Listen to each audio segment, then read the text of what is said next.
Hare Krishna and welcome everyone to our Sunday morning Bhagavad Gita session. We've been continuing with this Zoom session on Bhagavad Gita for quite a long time, almost more than 2 years we've been discussing.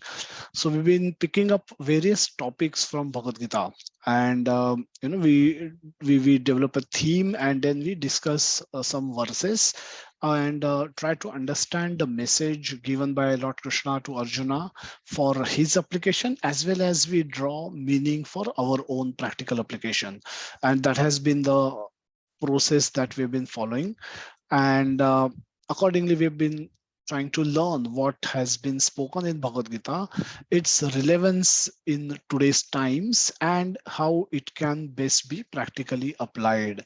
So that the objective is that we want our life to be benefited from the study of Bhagavad Gita. Bhagavad Gita shouldn't just remain to be an ornament in our cupboard, in our showcase, to tell people that we are devotional. Wherever, whichever home you visit, if you happen to see a copy of Bhagavad Gita in that home, you are likely to feel very good about that person's whose home that is.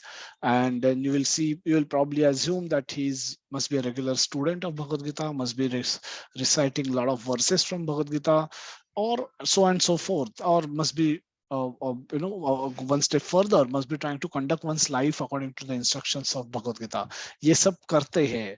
So that is the ornamental value of Bhagavad Gita if it is kept in cupboard or displayed prominently in our home.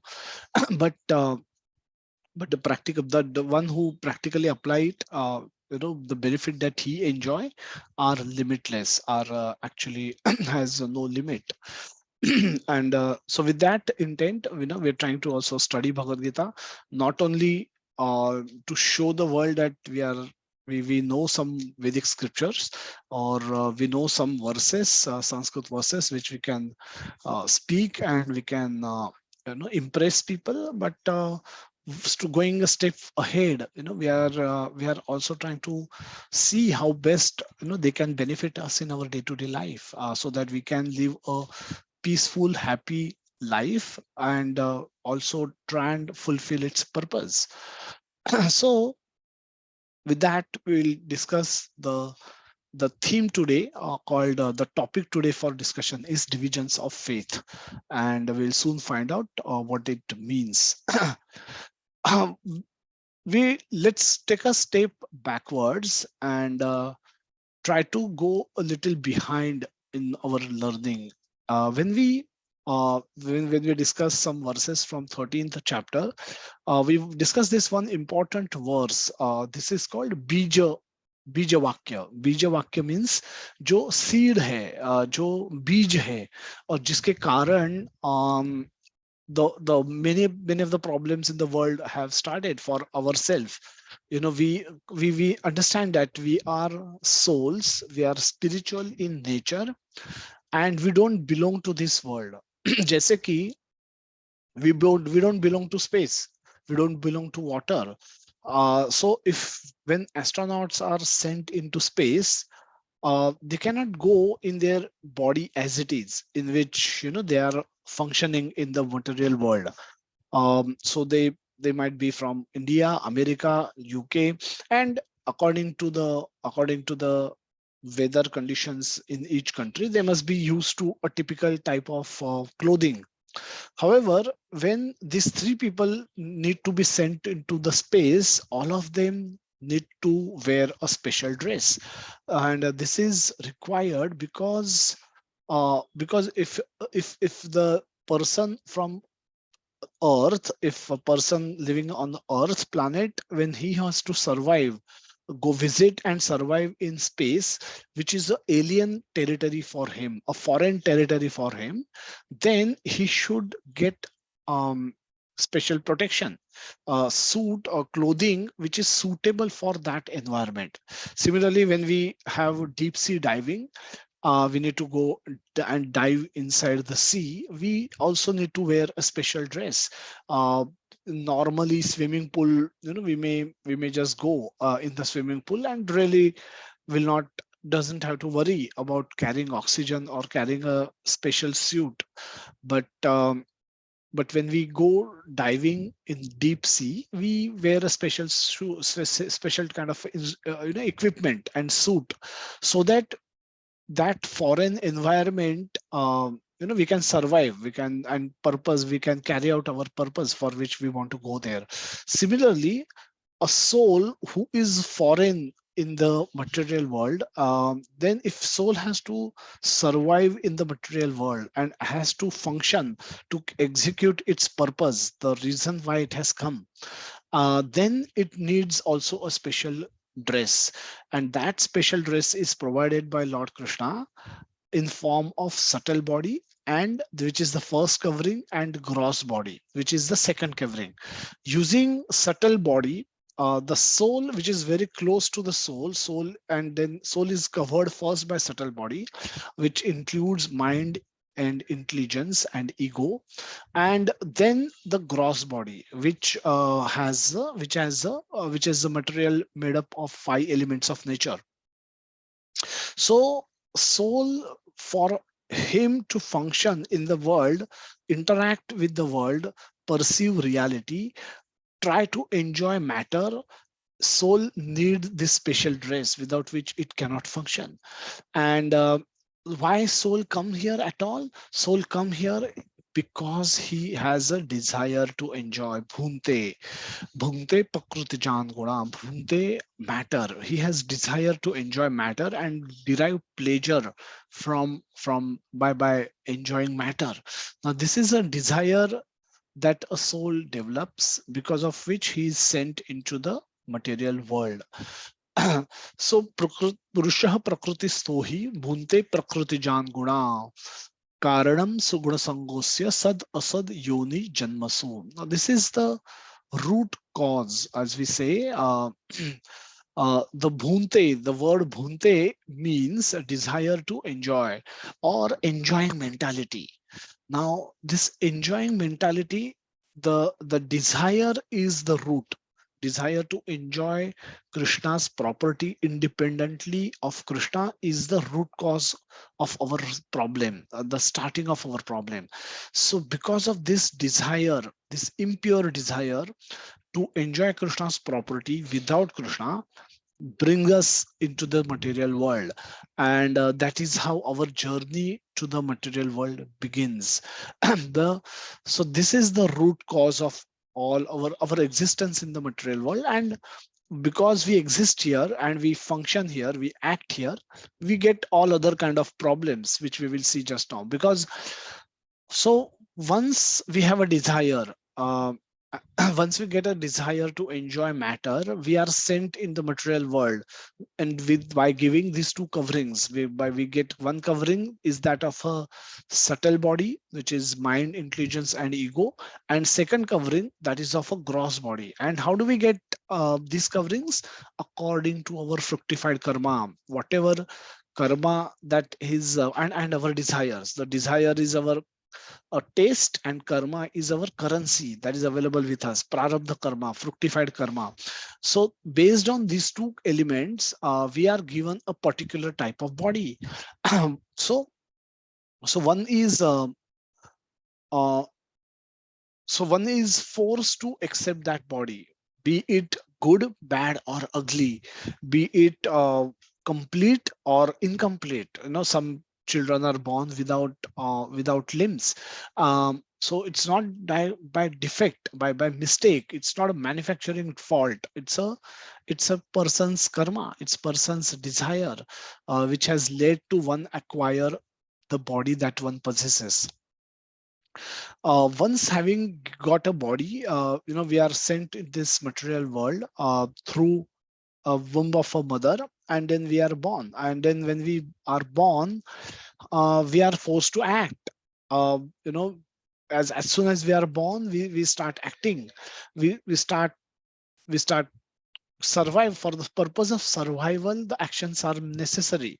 Survival of the body, keeping the body soul together, the actions are necessary. And these actions are then performed under the influence of three gunas. And each of these action, produce a fruit which is called reaction, which comes as a reaction to our action.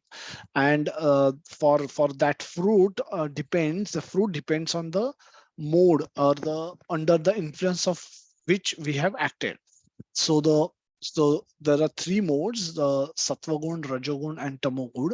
So when we act in the world, we may act under the influence of one of these mode, and as per the mode that we pick, the fruit we get allotted to.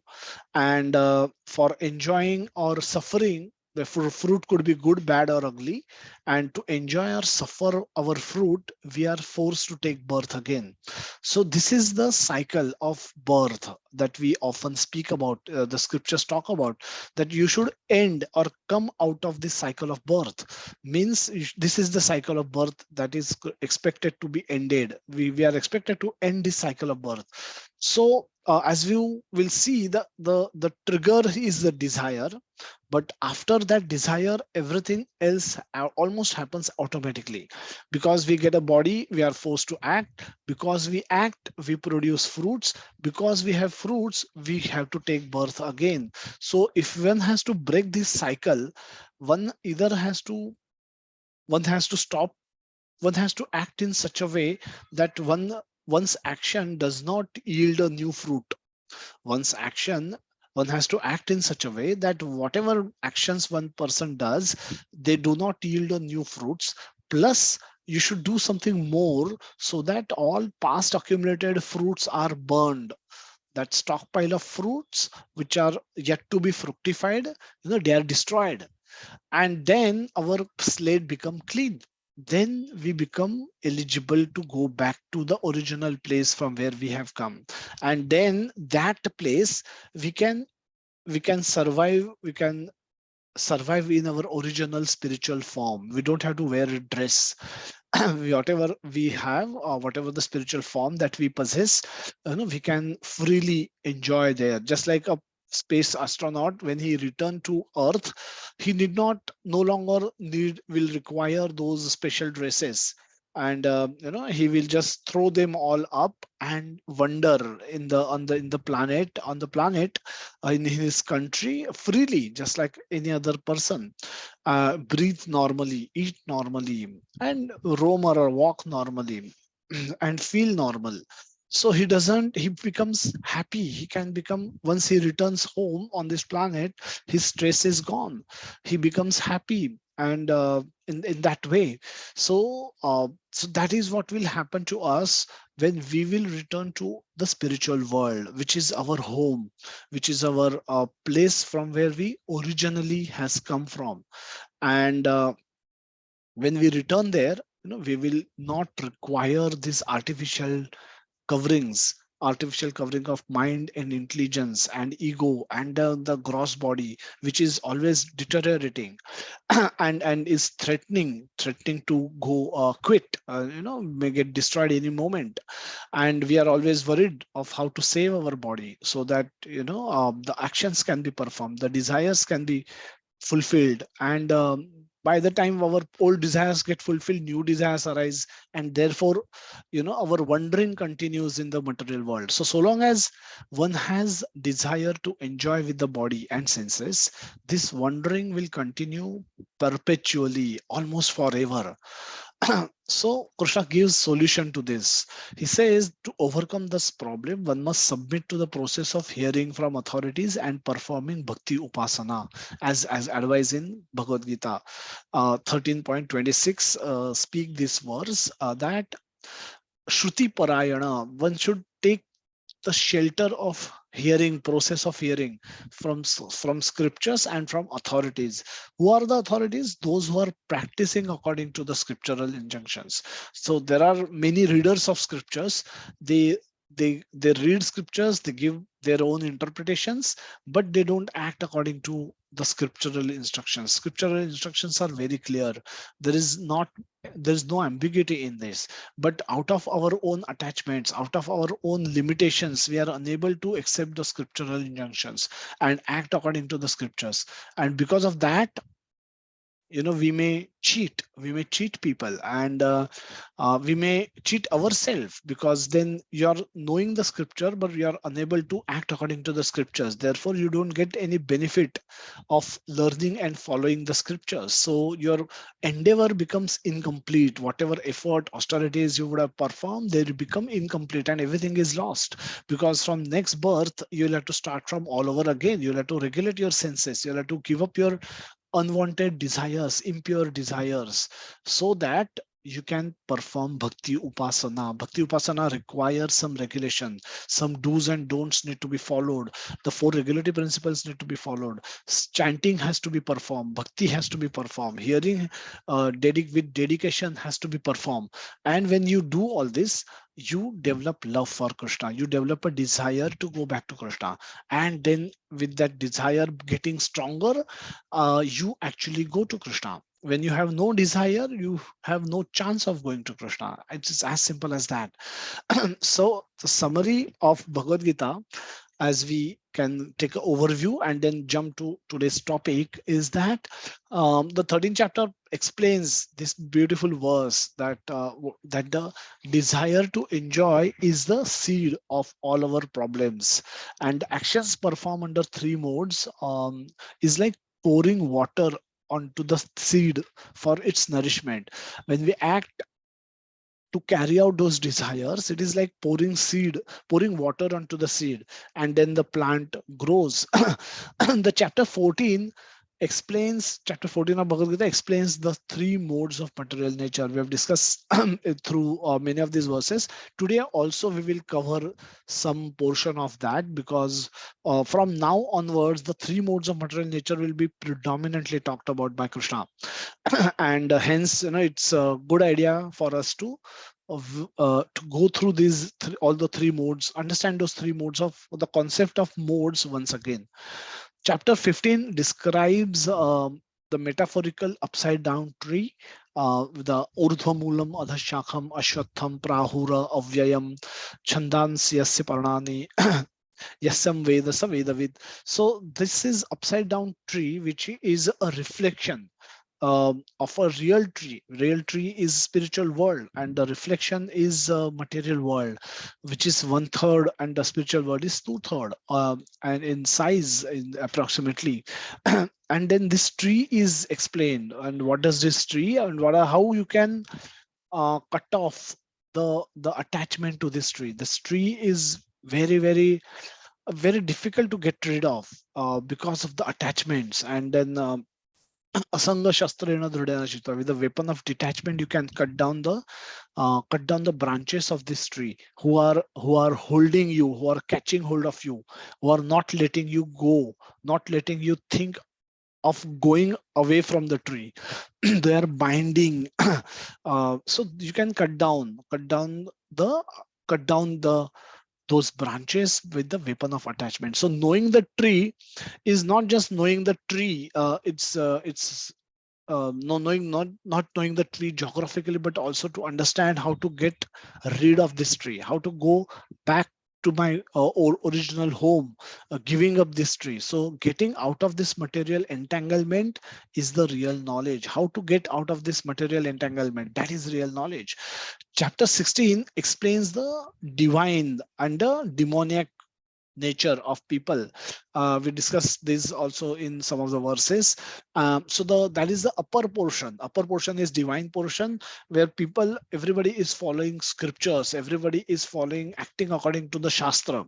And the lower portion are demoniac portion, the demoniac people who are rejecting Shastra, acting according to their own mentality, doing things as they like, rejecting scriptures, rejecting Krishna, rejecting God, and they carry out their activities in that way and suffer quite a lot. And we've seen through many verses how the rejection of Shastra causes suffering to them, and how it becomes extremely difficult for their path to Krishna, return to path to Krishna becomes more and more and more difficult. The chapter 17 is what we will begin discussing today, explains the middle portion. Now, middle portion, we may have people who are not exactly acting according to the scriptural injunctions. The scriptural injunctions, for our purpose, we will consider Bhagavad Gita to be the scripture.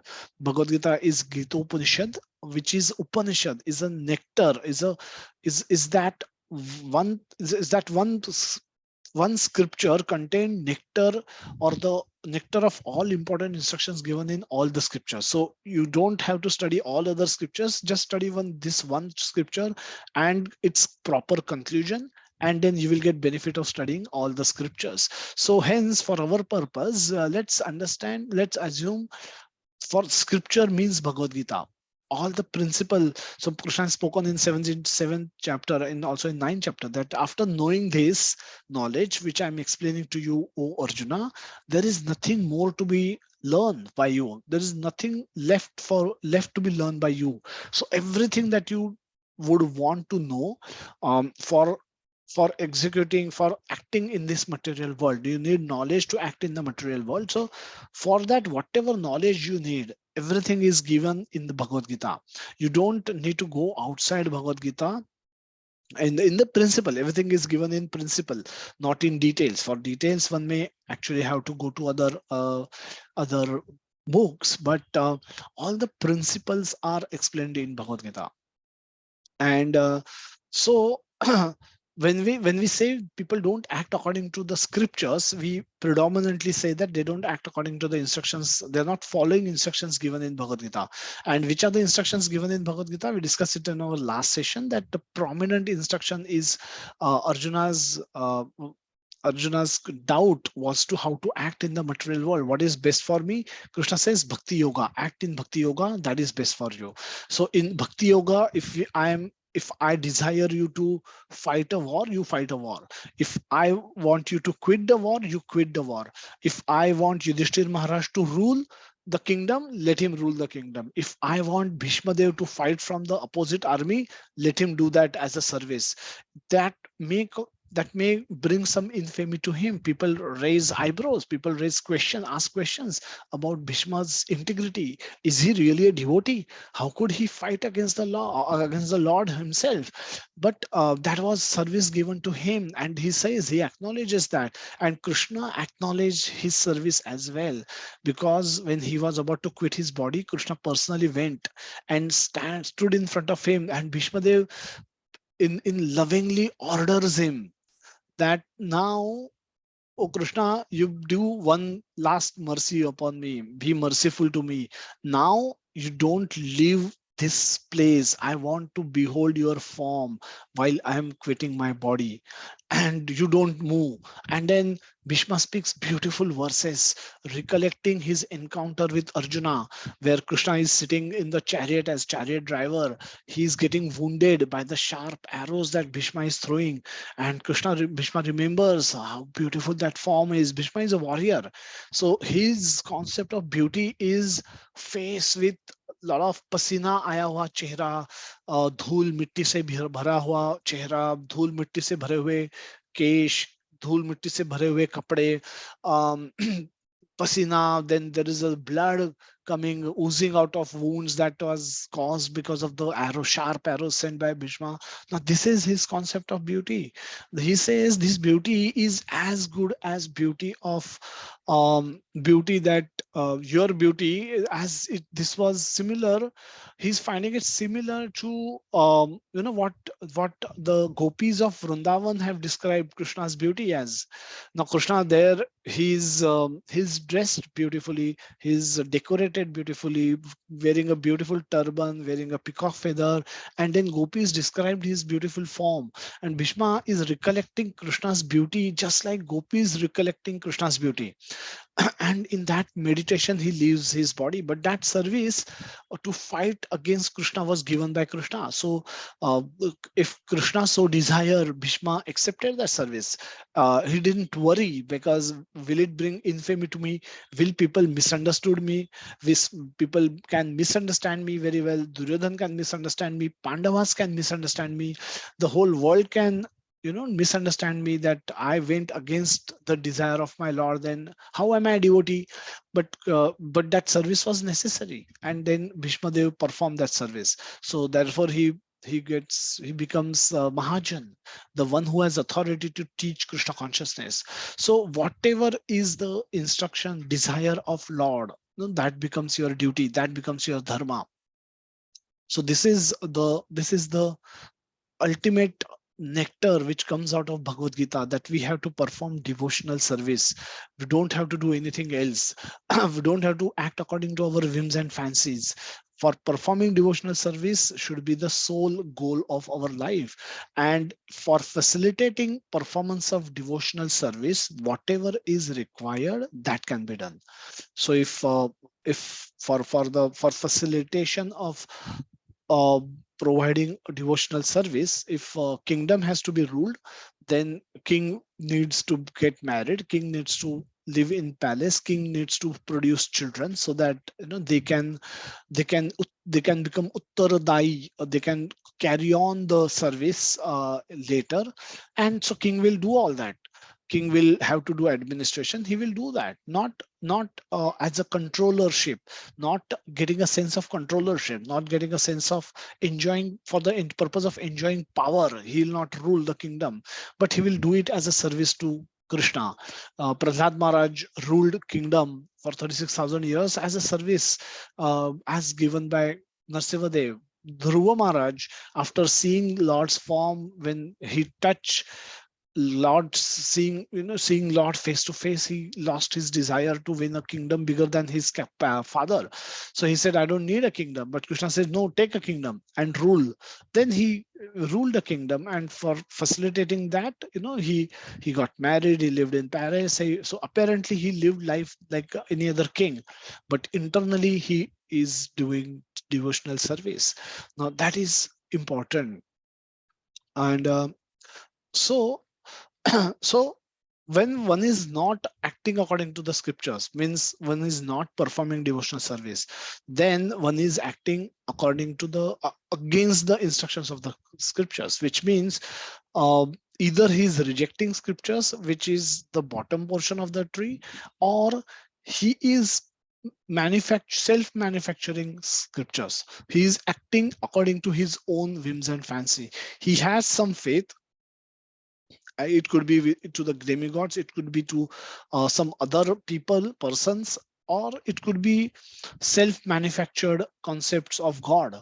And but he's acting according to that belief. Now Arjuna is saying that there's a big population in between. So those who exactly follow according to the Vedic injunctions, or the Shastra, or the instructions of Bhagavad Gita, are very few people. And those who reject completely the scriptures and completely act in a gross materialistic way, even they are at the bottom, but they are also very few people. A large chunk of people sit in somewhere between. Those who stop at look at every tree and then they pray, then um, have various kinds of faith in the God. They understand the concept of God, they accept the concept of God, but they don't necessarily follow the instructions of Bhagavad Gita. And they have their own conception, and they may worship some deity, they may worship some person as God. Some person may project himself as God, and this person must be worshipping that person, and as if he is God, or as if he is incarnation of God, and so on and so forth. So there are various varieties of people who are practicing different types of bhakti, and none of those meet the criteria as described by Lord Krishna in Bhagavad Gita. So which means they are below pure devotees, and they are not even theoretically accepting Krishna as God and then trying to practice devotional service to the best of their abilities. They are far below than they. So there, in our case, there are pure devotees, those who uh, Ahetuki bhakti, they carry out without any without any intention, without any personal motive, they perform bhakti, just like gopis, just like Arjuna, like Prahlad Maharaj, like Dhruva Maharaj. And so these are pure devotees of Lord. below them are all practicing devotees, sadhakas. Now, all of us are practicing devotees. None of us are pure devotees. So we all accept Krishna as Supreme Personality of Godhead, and we are trying to develop love and affection for Krishna, which is not natural. Currently, our naturally we love ourselves. We may love our own self, our own family members, our own possessions, and so on and so forth. So our own qualities, our own fame. We may so various aspect about our own self we may love more than we may love Krishna, which means we are not pure devotees. We want ourself, our position, uh, our situation to be kept intact.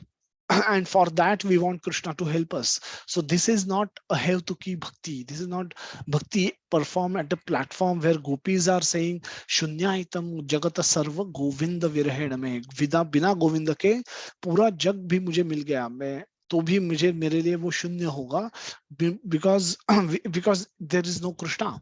Just like Duryodhana rejecting Krishna and accepting Narayani Sena, thinking what one Krishna will do. He's not even going to fight. What is his use? Now, this is his agyan. This is his lack of knowledge because of which he could do this nonsense thing. And Arjuna was so happy to accept Krishna, because if Krishna is there, everything is there. Krishna means everything. Everything belongs to Krishna. Everything is owned and controlled by Krishna. So we are not yet pure devotees. We are hoping to become pure devotees. We are trying to become pure devotees, and our our our path is quite long. We have to get rid of all our attachments, get rid of all our desires, and then we can progress towards as we will progress, we will become pure devotees eventually. But at this point of time, we are practicing devotees. So there are pure devotees and there are practicing devotees. And then at the bottom, there are people who completely reject scriptures.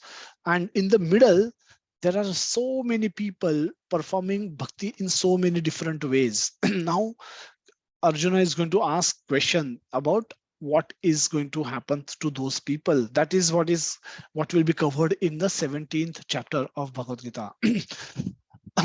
Last verse of Bhagavad Gita, tasmat tasmat shastra pramanam te karya akarya vyavasthitau. Karya akarya. Krishna Prabhupada translate this as the one should therefore understand what is duty and what is not duty. व्यवस्थितौ, ठीक ठाक समझ ले, ठीक से समझे. क्या समझे? What I can do, what I should do, what I should not do. और ये सब किसके बेसिस पे? प्रमाणम. प्रमाण क्या है उसका? शास्त्र प्रमाणम. शास्त्र के आधार पर ठीक ठाक समझ लो कि क्या करना चाहिए, क्या नहीं करना चाहिए. एंड ज्ञात्वा शास्त्र विधानोक्तम कर्म कर्तुम अर्हसि. कर्म कर्तुम अर्हसि. Now, by regulation, knowing such rules and regulation, one should act so that he may gradually be elevated towards developing spiritual consciousness, towards becoming a pure devotee.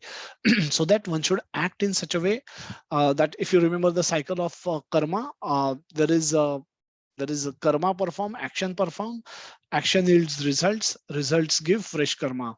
And why action is performed? Because we have a desire. Once one desire is fulfilled, another hundred and thousands of desire manifest, and then this journey practically goes on and on and on.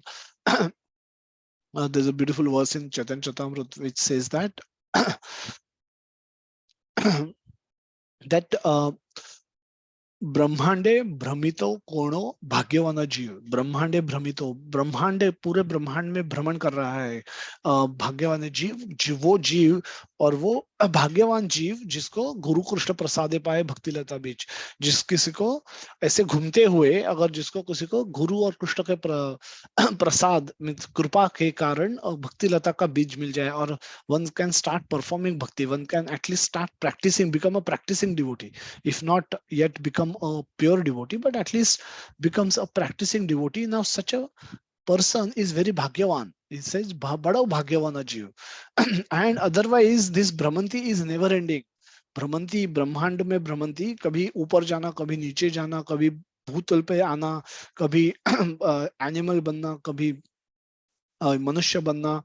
Now this perpetual, this wandering across yoni, sat asat yoni janmasu, is never ending otherwise, and hence one should take to the instructions given by Shastra. Now again, we reduce all our Shastras to Bhagavad Gita. Even if we can understand this one Shastra properly and act according to these instructions, our life can become perfect.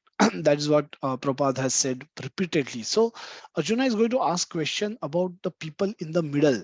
What is going to be happening to them? Arjuna Vacha, 17th chapter, first verse. Arjuna is saying that ye shastra vidhum ye shastra vidhim utsrajya yajante shraddha yanvitaha tesham nishtha tuka krishna satvam aho rajastamaha. Arjuna inquired, Arjuna vacha, O Krishna, what is the situation of those who do not follow the principles of scriptures but worship according to their own imagination? Are they in goodness, in passion, or ignorance?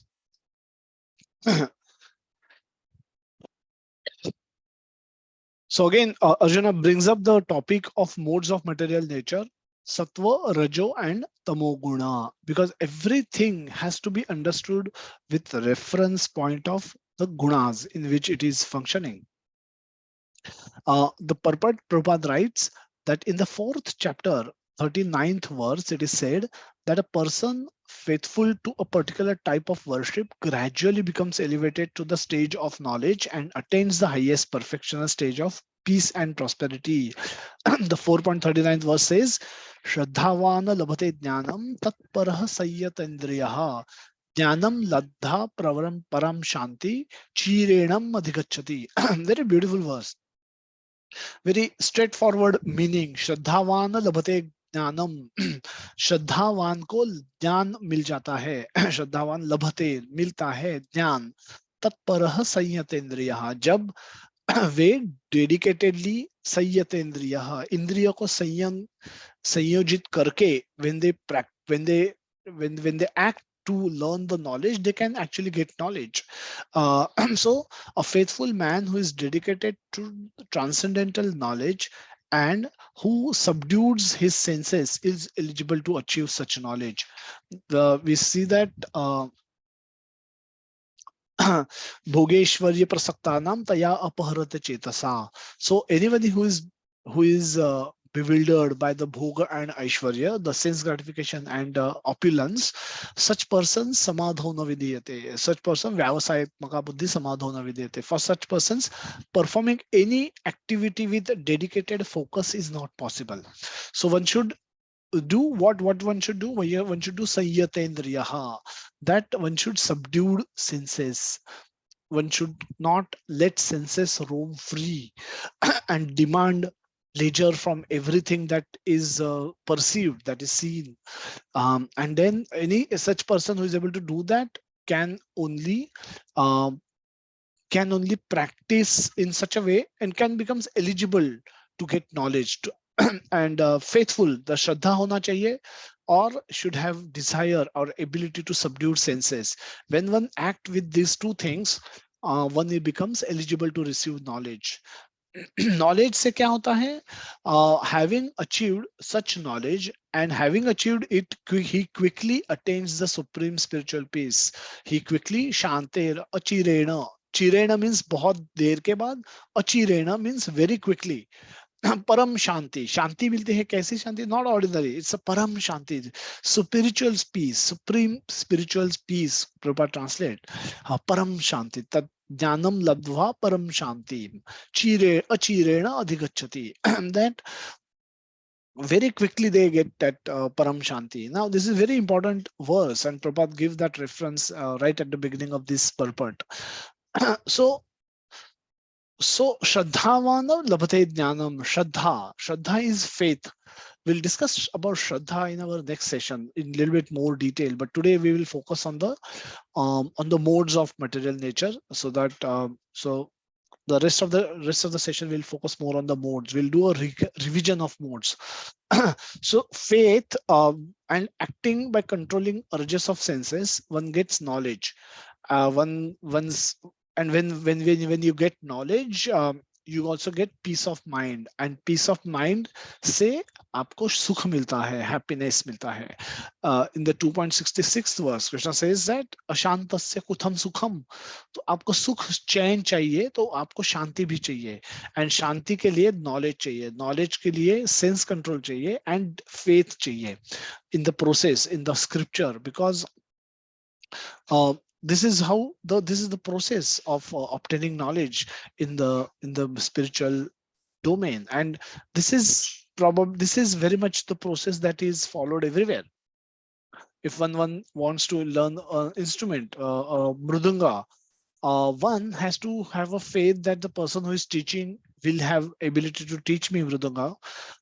Then one has to control the senses of urges of senses.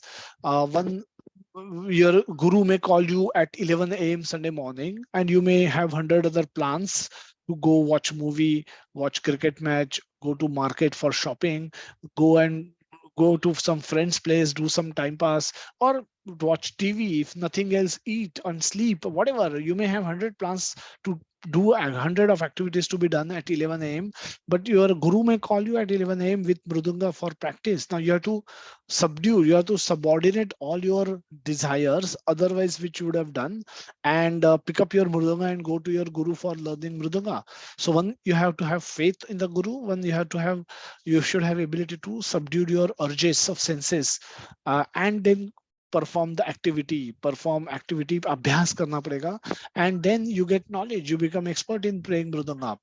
And with knowledge comes peace of mind, and peace of mind comes happiness. We'll discuss about these two things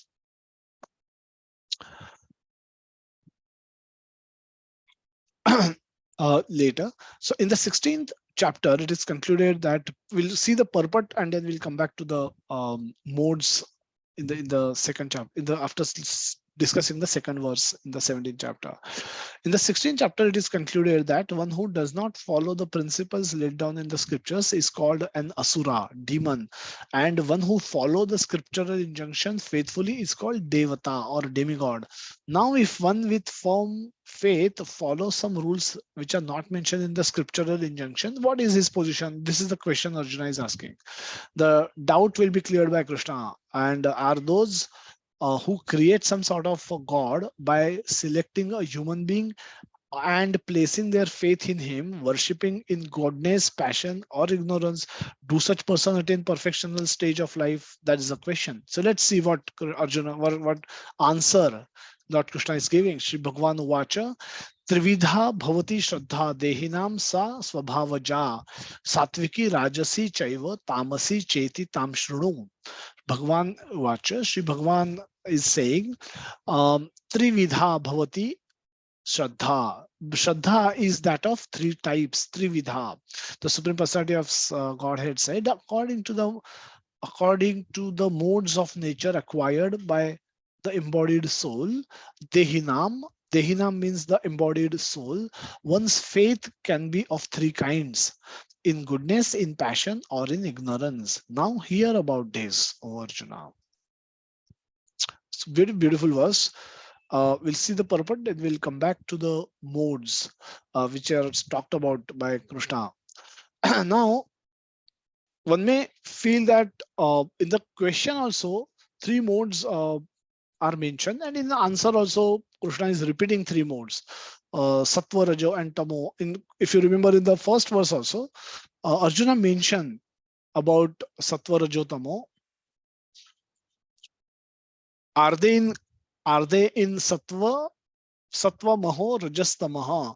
So Krishna is repeating that yes, they are in Sattva, Rajo, Tamo Guna, but the important difference is that Swabhavaja. Swabhavaja means Dehinam. This Dehinam sa Swabhavaja. That is the difference. The difference means it's not. So this is what we will discuss a little bit more in detail today. later. So just wanted to bring out this difference, that in the question also sattva raja tamo is mentioned, in the answer also sattva raja tamo is mentioned. So those who know, Prabhupada writes in the purport, those who know the rules and regulations of scriptures, but out of laziness or indolence give up following these rules and regulations, are governed by the modes of material nature. So anybody who does not act according to the scriptures instructions becomes bound by the modes of material nature, governed by the modes of material nature, which means whichever action they may perform, either in goodness, ignorance, or passion, or any combination, different combination of these three modes, will yield a fruit. And for that fruit, be it good, bad, or ugly, they will be forced to take birth again, which makes their exit from the cycle of birth practically impossible. Now, according to their previous activities, Swabhavaja, Krishna Prabhupada is explaining that term, that according to their previous activities in the mode of goodness, passion, or ignorance, they acquire a nature which is of a specific quality. Swabhavaja, Prabhupada is explaining this part. And the association of living entity with the different modes of nature has been going on perpetually. Since the living entity is in contact with the material nature, he acquires different types of mentality according to his association with the material modes. But this nature can be changed if one associates with a bona fide spiritual master and abides by his rules and the scriptures, his rules and the scriptures. Gradually, one can change his position from ignorance to goodness or from passion to goodness. The conclusion is that blind faith in a particular mode or nature cannot help a person become elevated to the perfectional stage. One has to consider things carefully with intelligence in association of a bona fide spiritual master. Thus, one can change his position to a higher mode of nature. Now, let's understand modes of material nature once again. It's been a while when we discuss those. And so let's do a little recap. And we studied mode of material nature in the 14th chapter. And we all understand, we would have heard already that there are three modes. The Sattva Guna, Rajoguna, Tamoguna. And Sattva Guna means mode of, it's translated in English as mode of goodness. Rajoguna is translated as mode of passion, and tamogun is translated as mode of ignorance. So this verse is where these modes were introduced by Krishna in the 14th chapter. Material nature consists of three modes: goodness, passion, and ignorance. When the eternal living entity come in contact with nature, O mighty Arjuna, he becomes conditioned by these modes. Now let's understand a little bit more about these modes, what these modes really are. Are they a thing, or are they a subtle thing? Are they gross thing, or are they subtle thing? And where are they situated? How do they act upon us? How do we come under their influence, and how we can transcend them? These are some of the questions which we will try to discuss in the coming slides. Suppose we've again discussed this in past, these examples in past, so we're just repeating it. So this is our home, this is our office, and this is the road which leads to office, to lead us to office, from home to office, and office to home. So every morning we drive down this path from home to office, work in office for whole day, and in the evening we return from office to home. There's no problem. The problem is now there. In between, on the path is a favorite bar where person A and the person B both travel from this building to this office and return from office to home. Now, person A is one who has never tasted alcohol. And B, who is occasionally enjoyed drinking alcohol, who loves to drink alcohol. Now, when both of them travel in the morning from home to office and in the evening from office to home, person B who has had previous indulgence in alcohol will be tempted to stop by and spend some time in the alcohol shop. Person A who has never tested alcohol, who has no desire to taste alcohol as well, does not enjoy company of alcoholics, uh, will not get bewildered by seeing this shop, will not get disturbed by looking at this shop coming in between on the way as he's driving back to his office, or his to his office or to his home. Either way, wherever he will see this bar, his mind will not get disturbed. But the mind of B, who has enjoyed alcohol in past, will get agitated every time he will go past this particular shop. Now this is happening because of the modes, because of the, this is the urge to stop by and have spend some time in the alcohol shop drinking alcohol is an urge. Now that urge comes from in his mind, urge is there in his mind. The B gets this push in his mind to stop by while A can simply drive. Even if he see this, the sight does not disturb him, sight doesn't create um, any compulsion in his mind to stop and explore, stop and see what are the rates today they are offering, stop and see who else is there, are some of his friends sitting there. All that problem will be with B person, Mr. B, who has had previously been visited that place many occasions with friends, with family maybe, and he not only he enjoyed that process in past as well. So for B, every time taking this road can become a difficult thing, because every time he go from that road, he will get an urge to stop by and spend some time in that bar drinking alcohol. So this is how modes of material nature operates. So so further Krishna explains, and then we'll go to the example. The sinless one, uh, the Krishna gave characteristics of these modes as well, explains these modes in a little bit more detail. That mode of goodness or a mode of sattva guna is illumination, free one from sinful reactions, and those situated in this guna can become conditioned by a sense of happiness and knowledge. 14.6. Mode of passion, on the other hand, is born out of unlimited desires and longings.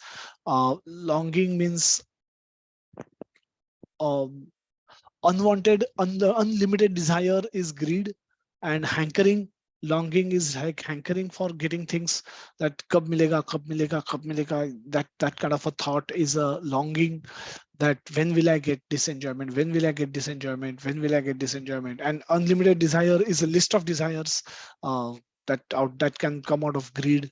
One out of greed, one may develop hundreds and thousands of desire, ये चाहिए वो चाहिए, उसके बाद ये चाहिए, उसके बाद ये चाहिए, ये भी मिलेगा तो अच्छा है, ये तो मुझे बहुत बेकार है, ये तो बहुत घटिया है, ये रिप्लेस करके मुझे ये चाहिए. And people may have hundreds and thousands of desires, and इससे शादी होगी तो अच्छा होगा, उस ये बच्चा होगा तो अच्छा होगा, ये कार्ड मिल जाएगा तो अच्छा होगा, प्रमोशन मिल जाएगा तो बेटर होगा, ये घर खरीदने से मेरा लाइफ अच्छा हो जाएगा, ये कार खरीदने से मेरी लाइफ में सुख शांति आएगी, ये ये ड्रेस खरीदने से मैं अच्छा दिखूंगा, ये साड़ी खरीदने से मैं अच्छा दिखूंगी, ये ज्वेलरी तो मुझे चाहिए ही चाहिए, ये लाल कलर का ड्रेस तो मुझे लेना ही होगा, चाहे मुझे अपने आप को बेचना पड़े. We have unlimited desires, and for that do we tirelessly we work to fulfill some of those desires. So, and these desires and longings, these are the sign of a person in mode of passion or rajogun. And these persons are bound to this material fruitive actions, so they have no time to do anything. They are so busy driving car that they have no time to fill petrols. This kind of people they are. The tamoguni people are mode of darkness or born out of ignorance, delusion. All kind of negative words are associated with mode of ignorance. Unfortunately, anybody who identify with madness, indolence, and sleep, like eating and sleeping, eating and sleeping. If anybody who identified with this can say that they are closer to mode of ignorance or tamoguna, if not fully in tamoguna, because hopefully you are listening to the lecture, which means you're not sleeping, or you're you're not fully in tamoguna, but anybody who only have these two occupations, watching TV is also equivalent of sleeping. Watching sports is also equivalent of sleeping. You forget your current reality and go into some deep slumber.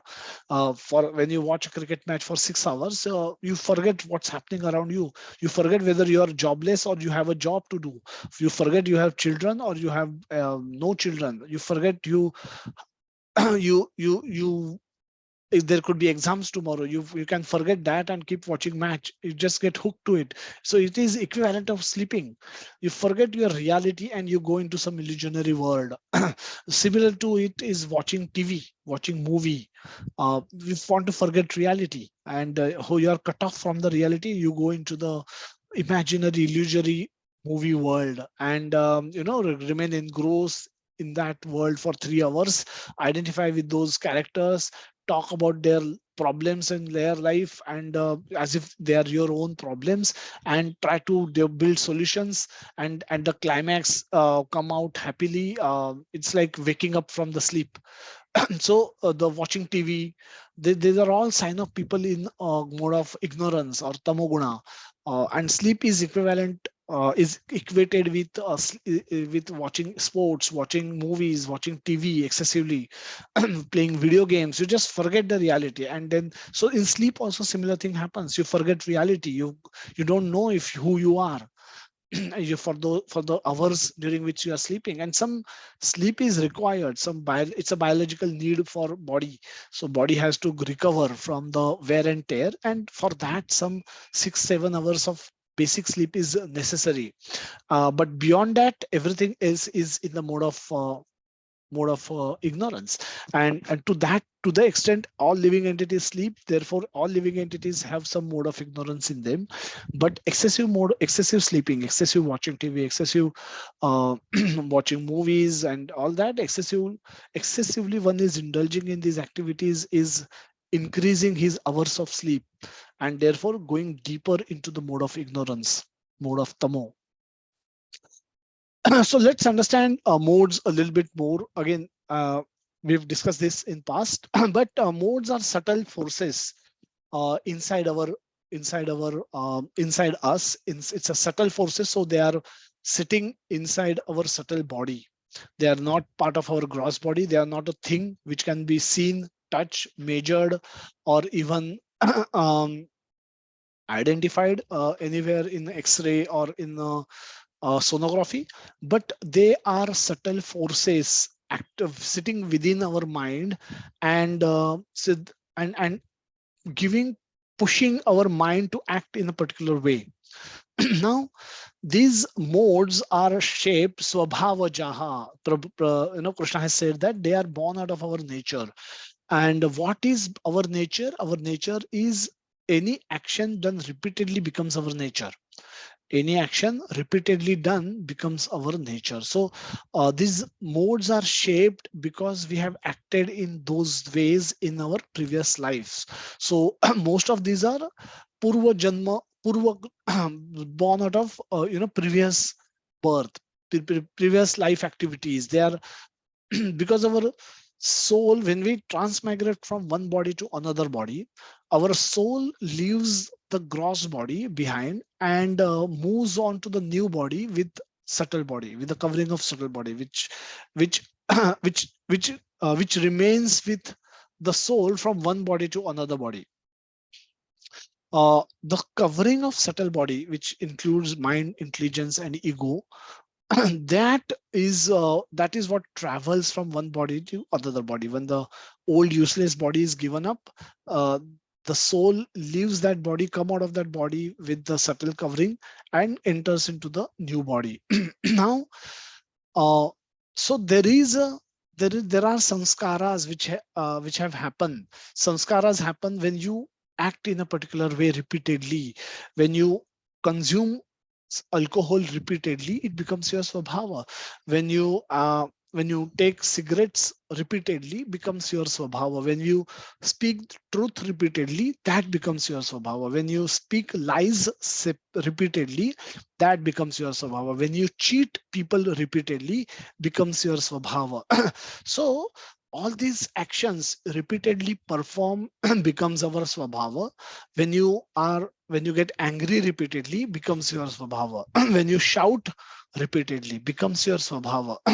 And eventually these impressions are stored inside our mind, and whenever a conducive situation arises, urges come from a push come from mind within to act in that particular way. Now these pushes and urges are natural to come, but they are born because they are predominantly born out of our previous indulgences, maybe in this life or in the past lives.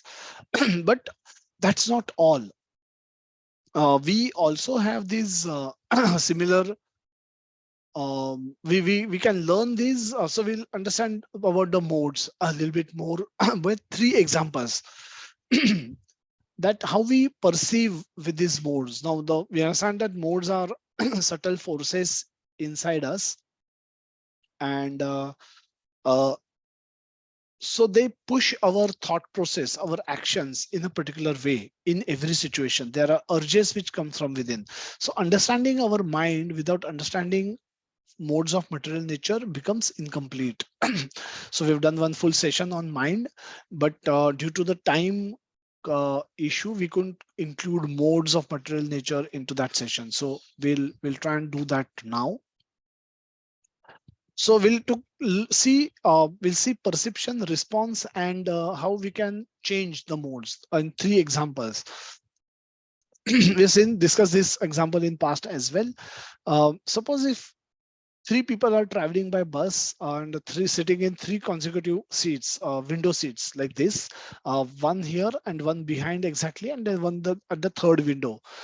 Now, assuming these three people are in three different modes, under the influence of three different modes, three different gunas, and and they are seeing a beautiful uh, a green ground, lush green with lush green grass, beautiful breeze is going on, nice trees, sun is not there, so there is a shadow, nice tree giving nice shadow, beautiful breeze is going on, very peaceful, calm, and one is passing by such a scene. And the three people in three different gunas will have three different ideas. So one who person might be in a sattva guna. Sattva guna are illuminating, they are knowledge, they have knowledge, they have better sense control, they have better mind control, sense control, and the knowledge and happiness are the binding forces of these people. So one is contemplative in nature, one likes to think, one likes to read, one likes to meditate on the particular topic.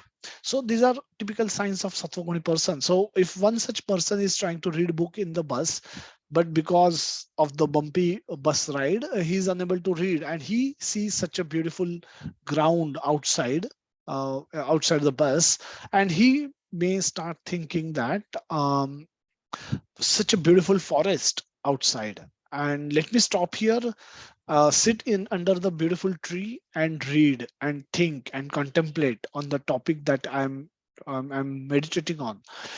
Then this is something that will be thought by a person in the sattva guna. A rajoguni person, however, may think differently. Looking at the same scenario, he may recollect a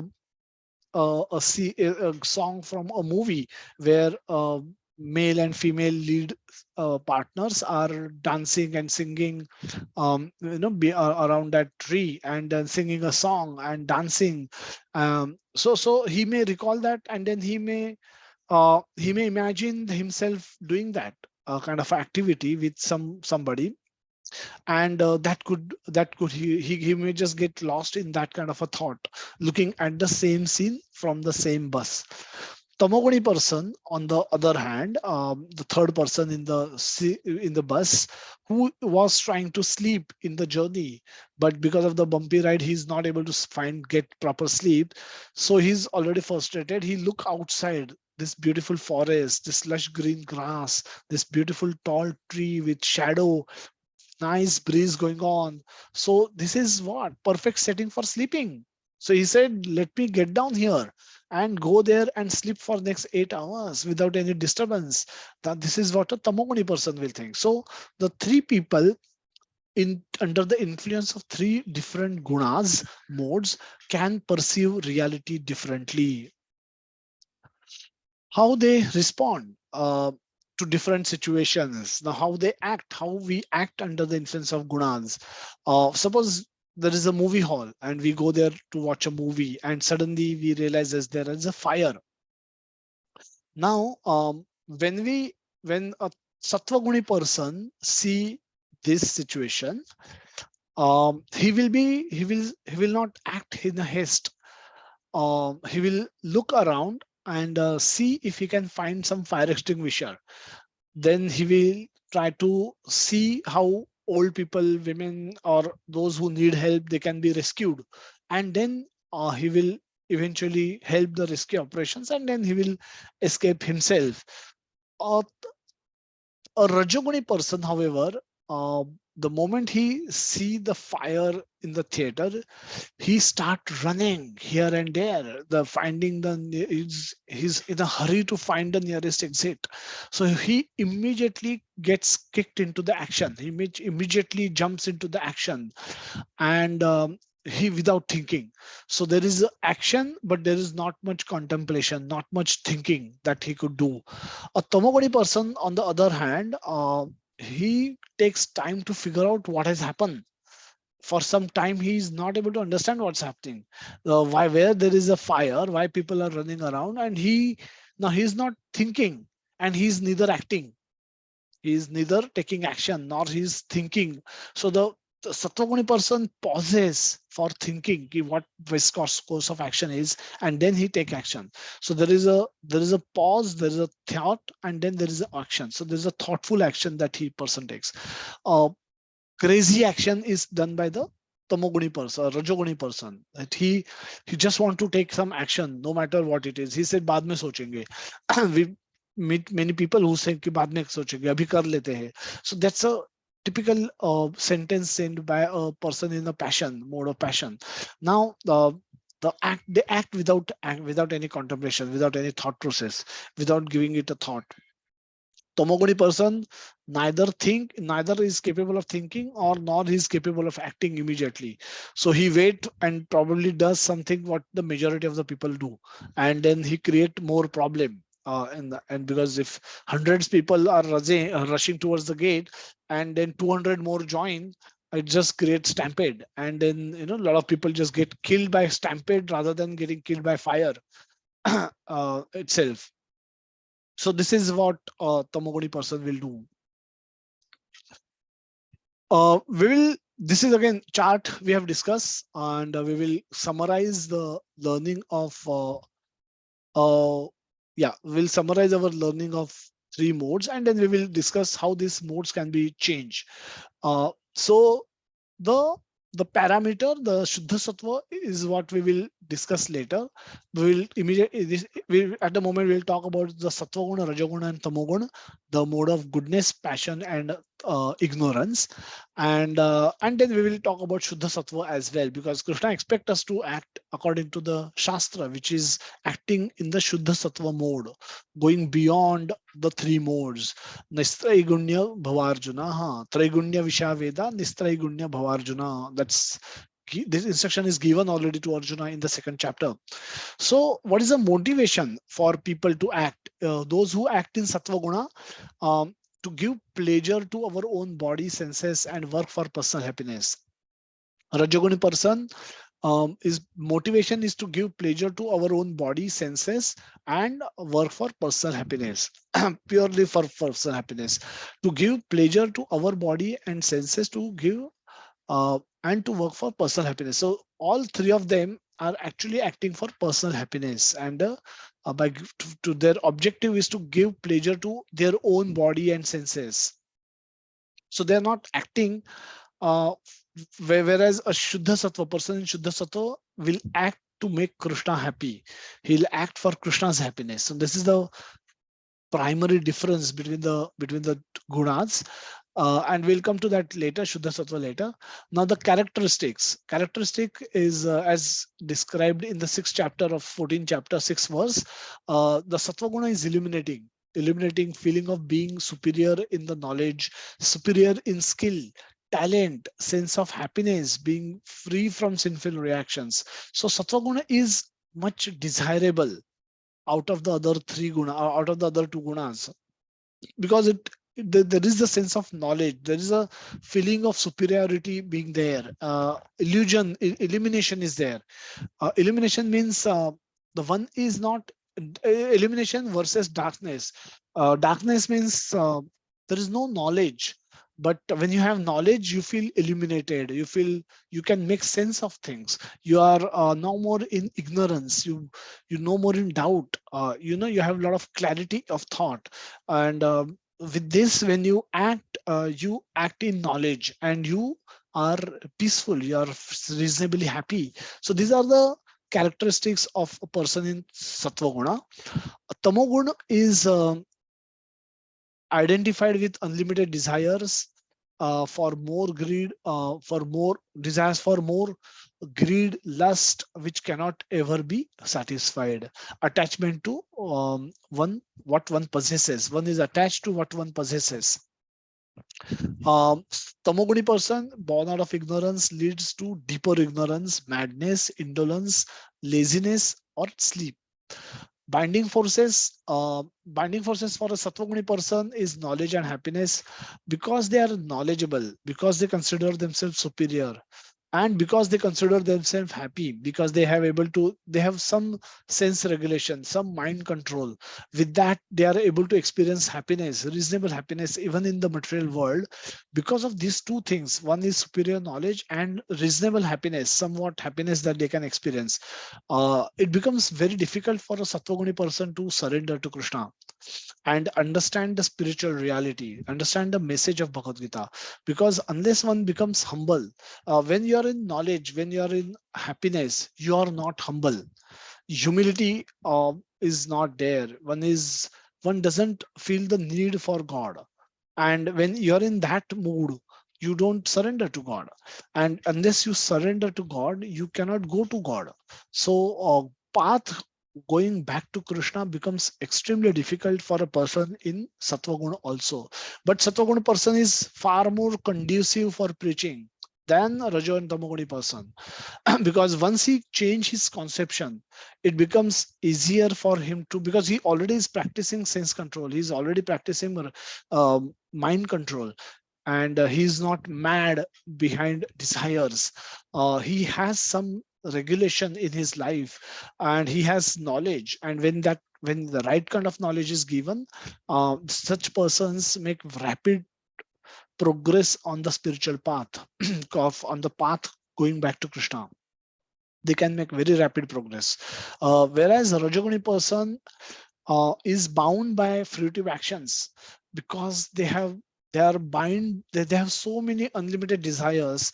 They just can't stop acting. They are the ones who don't want to even stop for filling petrol. They just want to keep driving, and if possible on the drive itself the tank can be filled. If that facility is available, they will be happy doing that, because they don't want to stop, they don't want to take a pause, they don't want to contemplate, they don't want to enjoy also what they have achieved. They just want to act, and because of this, they never attain peace, they never attain happiness. Tamoguni person, on other hand, the binding force is laziness and sleep, indolence. Now, out of laziness, nothing good can happen to them. They cannot, they don't get proper knowledge. Neither they are able to achieve anything materially because of the laziness, and hence they suffer very. They kind of suffer even during their existence in the material world. They suffer the most. They probably go closer to the animal species. And unless they really improve, they can actually go descend to the animal species also. That if you leave your body in tamoguna, you have very good chance of going down and actually becoming animal yourself. So not to just, why to show just animal characteristics, why not become animal then? So Krishna will can make these people, convert these people into animal. So if they happen to leave their body in tamoguna, definition of success is important, because that is what, this is the parameter with which, we judge other people, we judge ourselves and we judge other people. Definition of success for sattva person is good character, knowledge, realization, self-realization, senses, sense control, mind control, freedom from sinful actions. Now these are, then these people will be obviously trusted people, faithful people. They will be able to take more responsible people. They will be honest people. They will have highest integrity. Now all these characteristics, this will be the characteristics of people in sattva guna. And they will value themselves with these qualities, and they will value others also with these qualities.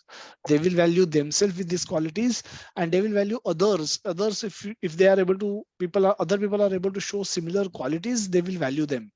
And not, then they will not like those people.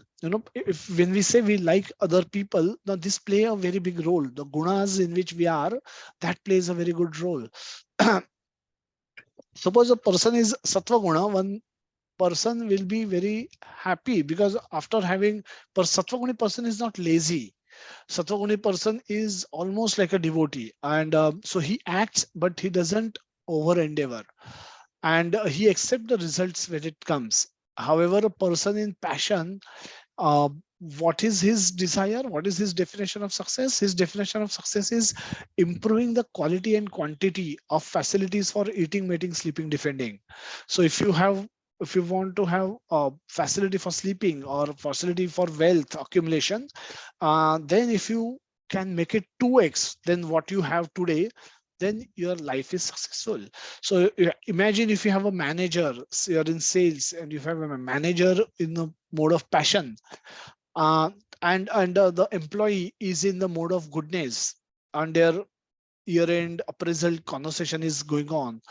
The manager will, no matter how much efforts are achieved, by whatever is the achievement by a Satvaguni employee, Satvaguni employee will be very happy and peaceful with whatever might have achieved. But this Rajoguni manager will never be happy. He will, if he has done double the sales, he said, why not more, why not more? Whatever you provide, he will ask you a question, why not more? And that is kind of will become the cause of friction between the two people. Most of the time when there are frictions between people, that happens because two people are operating in two different modes, and because of which the friction takes place. And so partly it cannot be avoided, but if it is understood well, then we can mold our actions accordingly. And hence, along with the mind, knowledge of modes of material nature becomes very important for us to deal in the world properly. Tamoguni person, if they get to eat and sleep, that is their success. That is the life of, that is their definition of success. As against to this, sattva guna or shuddha sattva, shuddha sattva person act with a motivation. His motive only is to give pleasure to Krishna, or give to for making Krishna happy, or to give pleasure to Krishna's senses. They act. They have no personal motive. Now, characteristics of all actions are only performed for pleasure of Krishna. Hence, one experience unlimited happiness, satisfaction, and freedom. So, when those who are full-time serving Krishna, from the moment they wake up till the moment they fall asleep, whatever they do it for Krishna, and that gives them unlimited happiness and unlimited satisfaction and freedom from karmic reactions, because none of these are, this is called a karma, or this karma, whatever they may act. So they may run a, say, Matchless Gift is a bookstore. just like any other store, a gift shop. Matchless Gift is a gift shop. Just like we have gift shops in market, this is gift shop in temple. But because there is a connection with Krishna, direct connection with Krishna, we are doing this as an activity for pleasing Krishna, for maintaining Krishna's temple, for maintaining devotees who are engaged in full-time service of Krishna. This become transcendental activity. So the difference between this store and a store in the market or a mall is that this store is deeply connected with Krishna, integrated with Krishna. And when anyone who perform activities here actually is not is remains free from all reactions, because this becomes a karma for them. And so the binding forces, there's no bonding forces, no bondage, since work is only done for the pleasure of Krishna. There's no personal gains associated with the work. And definition of success is how much we become attached to Krishna. What is our level of dependence on Krishna? How what all we have sacrificed for Krishna? How happy we become when devotees make progress in Krishna consciousness. Devotees uh, perform better services than us. How we are able to praise other devotees in that way, that becomes our success. Because for that to do, we need to become very humble. And in that humble mood, when we serve Krishna, Krishna becomes happy, other devotees become happy, and we become happy. So these are the characteristics of different characteristics of Shuddha Sattva, person in Shuddha Sattva. And all our full-time devotees, all pure devotees, pure Vaishnavas who are acting for the pleasure of Krishna, comes all of them come in this category. And hence we should be very respectful of them, because they are so dear to Krishna. Can these modes be changed? Now we say that you know we've seen this example that if we go to a room for study where everyone is sleeping, eventually we will also fall asleep. So contrary to this, if we go to a place where everyone is studying, everyone is alert, and everyone is sitting in a nice posture and studying, if we go to that room, we may even if we are feeling sleepy, we will be remain alert, and we will perform nice study. So so the modes are there for us, all of us. Modes are purva janma sanskara, previous birth. Modes are there from previous birth. uh, but that's not all. It's not that we have acquired modes from previous birth, but they can be modified by some actions in the current birth. No matter what our past is, we can choose to influence those modes, change those modes, alter those modes by association, right kind of association. The food we ate, the clothes we wear, the actions we indulge into, everything, anyone, all of these things can have influence over our modes. Our we might have had acted in past in particular way, but that's not necessarily the way we should act every time. The urges from within may come, but we should not it is possible that we don't give them power by indulging into action wherever the urge come. As confirmed in the 14.26 verse in the Bhagavad Gita, um, and also mentioned in the purport to 17.2. One can overcome the influence of modes, one who engages in the full devotional service, unfailing in all circumstances, at once transcend the modes of material nature and thus come to the level of Brahman. So simply by bhakti yogena sevate, Bhakti Yogena Sevate. This is mentioned in 14.26, or devotional service of hearing, chanting, and serving Krishna and devotees. One can easily transcend the modes and act in the Shuddha Sattva, come to the platform of Shuddha Sattva.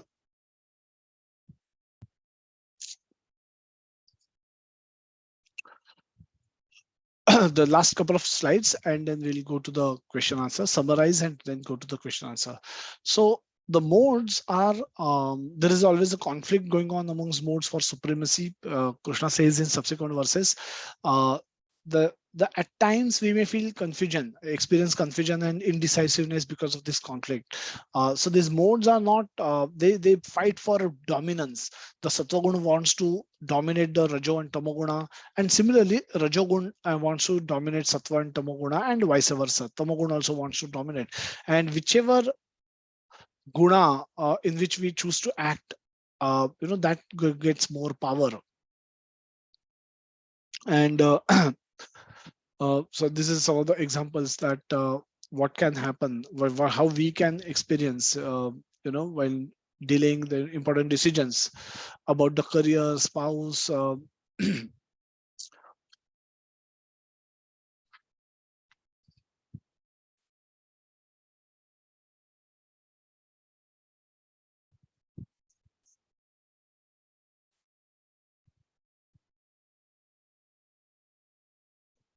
So the infighting, and then so the two, we consider the example of how modes are dynamic. They are not static but dynamic, and a movement from one mode to another one happens without any order. You may go from, there is a sattva gun, rajogun, tamogun, but sattva to tamo and sattva to rajo, or tamo to sattva, and this can happen in any order. There's no, not necessarily it has to follow the order. Example, we can discuss that we may sit down for chanting japa in the early morning hours, and now we getting up early in the morning, getting ready for japa is a activity, action in sattva guna. And as we start chanting, we go on chanting, and eventually we fall asleep. So from sattva we've come down to tamogun. So if one wants to avoid falling into tamogun, what way one may do is one may get up and start walking. So to fight sleep, to fight tamoguna, one may choose to go in rajoguna. That is, walking is rajoguna, action is perform.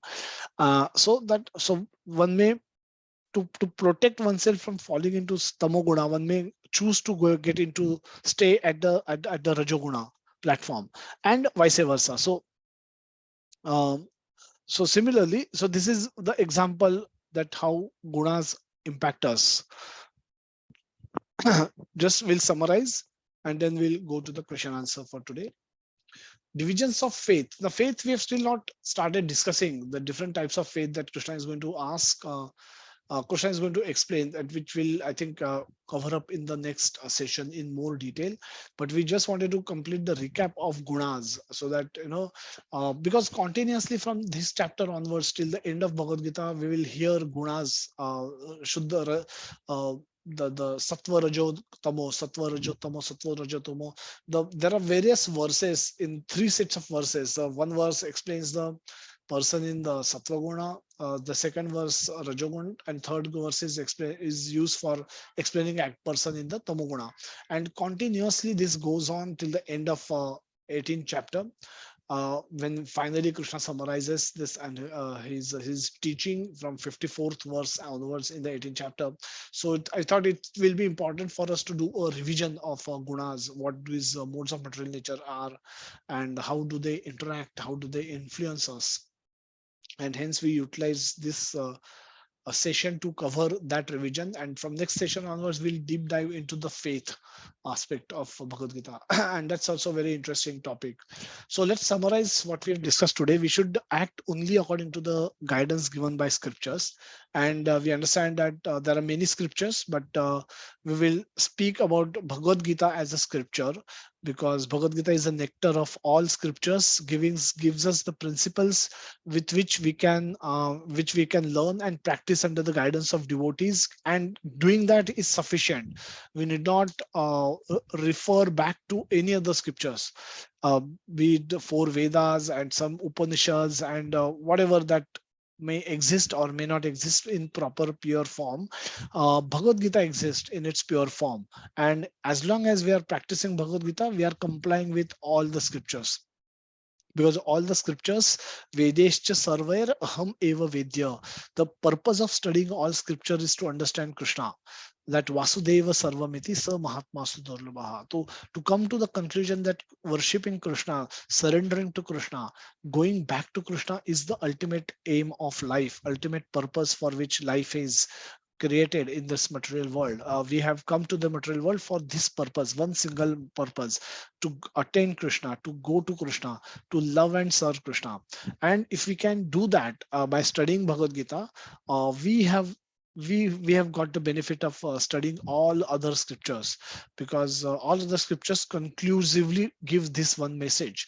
And hence Krishna says in Bhagavad Gita that in principle I have given you everything in Bhagavad Gita, and knowing which you need not know anything else. Even if you don't know anything else, it is sufficient. What I have given you is sufficient for you to transcend the material world and come back to me. So these principles can be learned and practiced under guidance of those who are practicing it themselves. Now, this is very important. There are many speakers of Bhagavad Gita, many seekers of Bhagavad Gita, many people who have written commentaries on Bhagavad Gita, but none of them are seen practicing Bhagavad Gita.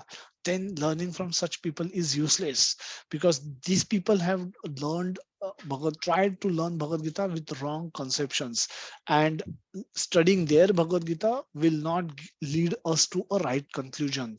And hence one has to be very careful in picking up commentaries of Bhagavad Gita to be read. Or nowadays, we have to be very careful in listening to the WhatsApp messages that we come across, listening to the or watching videos that come across on WhatsApp. And anybody can make any crap video, and what conclusions that they may draw will depend on what understanding of Bhagavad Gita that they might have had. And it could be completely wrong. It could take us to a Mayavadi philosophy. It could take us to the Brahmavadi philosophy, or could take us to a atheistic view, give us an atheistic view, even though they might be talking about Bhagavad Gita. So one has to be extremely careful in what content one watches on internet, about, even though it might be subject matter may appear to be that of Bhagavad Gita. One has to properly evaluate and then watch.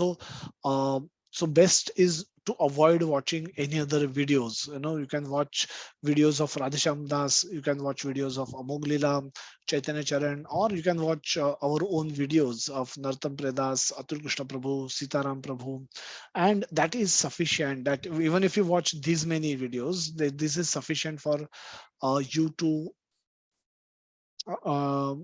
perfect your life in this birth itself and go back to Krishna. That is enough.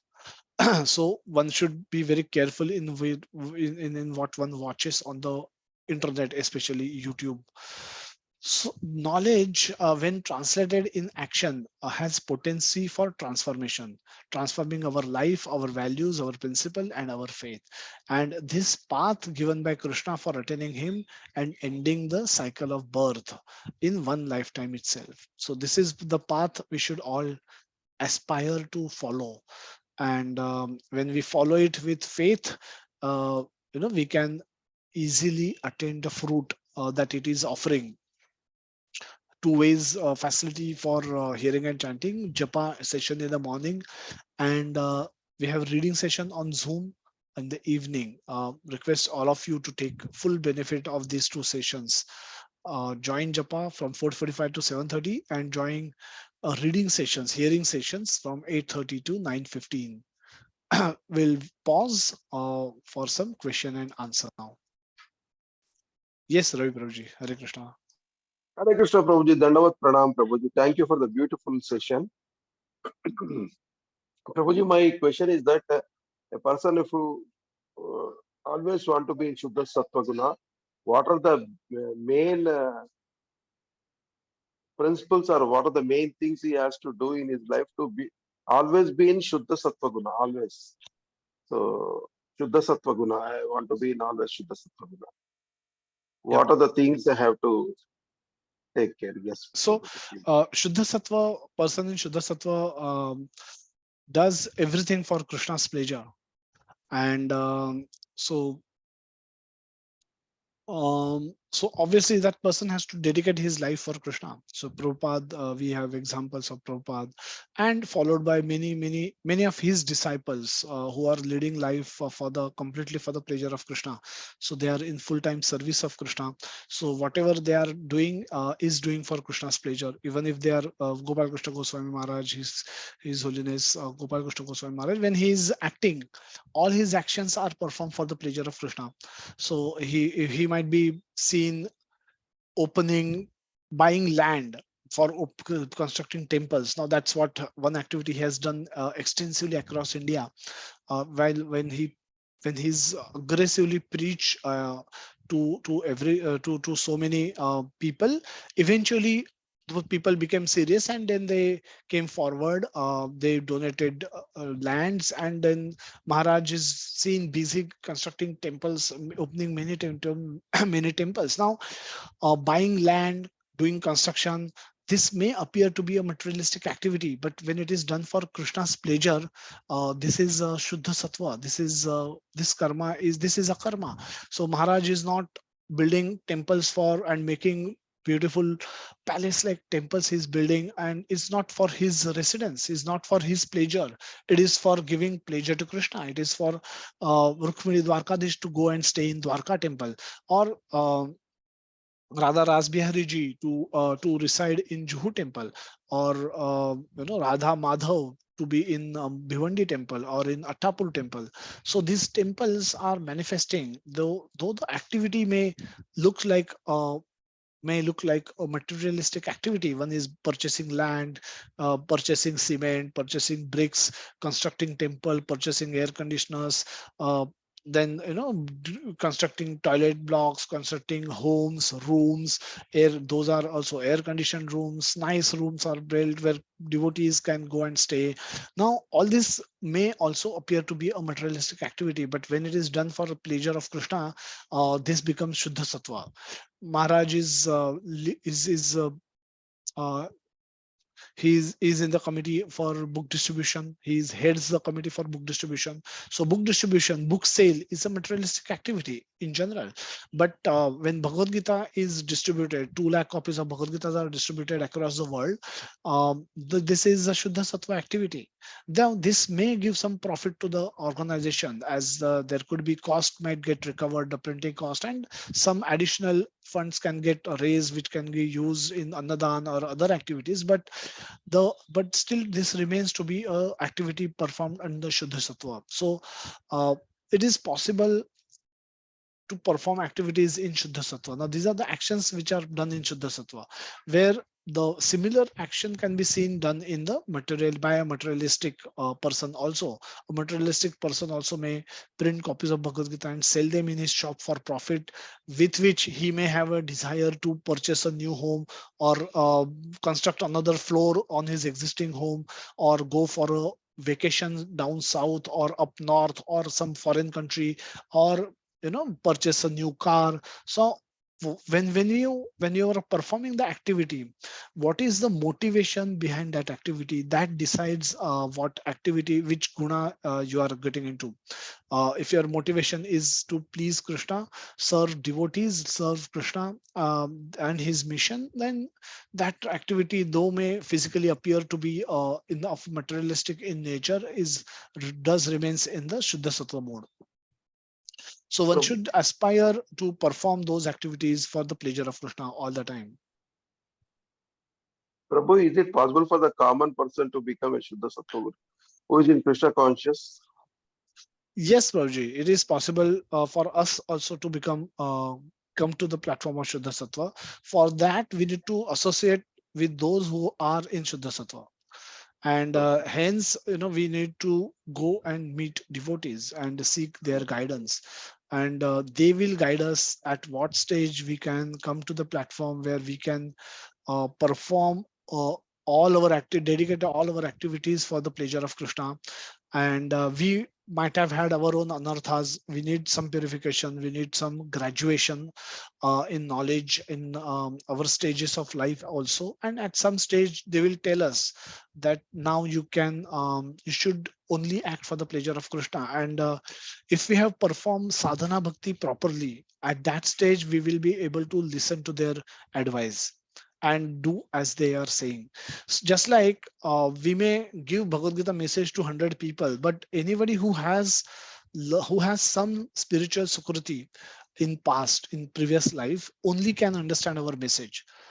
Not everyone can understand message. So one may have sukriti and material sukriti, with which one may get opulence, one may get a lot of knowledge, one may get a lot of money, lot of fame, a lot of power. But if he does not have spiritual sukriti, he will not understand the message of Krishna, message of Bhagavad Gita. Now that can be understood only by those people who have some spiritual sukriti in their past. Similarly, if we have done our sadhana bhakti properly, whenever we are advised by our senior devotees, so for them to be able to advise us, now this is not a general instruction that can be given from Vyaspit. In the class of 50, yeah, or everyone become Shuddha Sattva, join temple full time. This will be a personal instruction. This will be a one-to-one instruction. Not everyone may aspire for it, but not everyone may be eligible for it, given time, place, and circumstances of each person's life. So one should closely associate with senior devotees and seek guidance from them. And if we have done that, our service to them, if we are humble enough, if we have served them nicely, if we have performed our sadhana nicely, wholeheartedly, then when they will advise us, we will be able to act on that advice properly. And we should wait for that advice. We should seek that guidance in a one-to-one confidential conversations with those senior devotees, and they will guide us. And when they will guide us, if we have prepared ourselves properly, we will be able to accept that guidance and act on that instruction. But for that to happen, they should have good visibility to us as a person, as a devotee, what kind of a devotee we are. And for that, face to face personal association is must.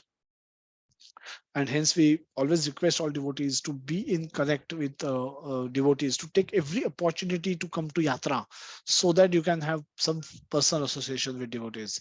Because Zoom has opened up the platform of knowledge, but it still gives a very limited interaction, limited personal association. And hence, whenever the opportunity for personal association comes, like events like yatra, um, then we should make most out of it. And that's how we can progress to the stage where we can do Shuddha Sattva Bhakti as well. Okay, Praji? Thank you. Thank you so much, Prabhu. Dandavat Pranam. Dandavat Pranam, Praji. Hare Krishna. Yes, Pai Mataji, you have a question? Hare Krishna Prabhuji, thank you for a wonderful session, first of all. My question is that you have mentioned earlier in the session when it was started about decluttering attachments, right? When you started all the session?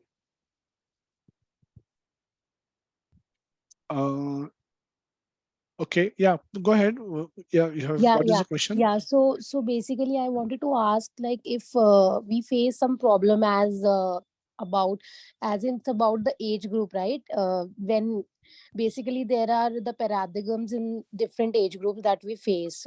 As in, if you are in the age group of like the late 20s, let's just say, and if you are not able to let go of the attachments that you are into, then how we can if you are a Krishna conscious person and still you want to be more into that, more Krishna conscious, and you just want to devote yourself into bhakti yoga and let go of the people of the toxic world, and how you can do that and let go of the sufferings that you are into.